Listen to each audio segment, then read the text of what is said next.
લક્ષ્ય ન્યૂઝ, એક નજર, એક લક્ષ્ય.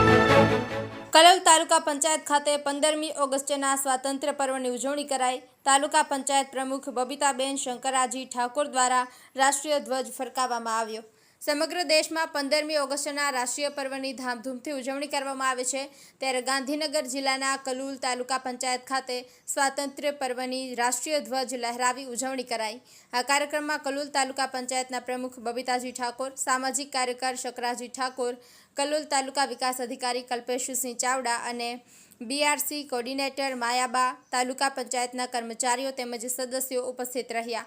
આ રાષ્ટ્રીય કાર્યક્રમ અંતર્ગત કલોલ તાલુકાની સરકારી શાળાઓના શિક્ષકોને સન્માનપત્ર આપવામાં આવ્યું, તેમજ કલોલ તાલુકાની શાળા નંબર 1, 8 અને 9ના વિદ્યાર્થીઓને તાલુકા પંચાયત તરફથી કંપાસ બોક્સ આપવામાં આવ્યા હતા. લક્ષ્ય ન્યૂઝ, સંજય નાયક.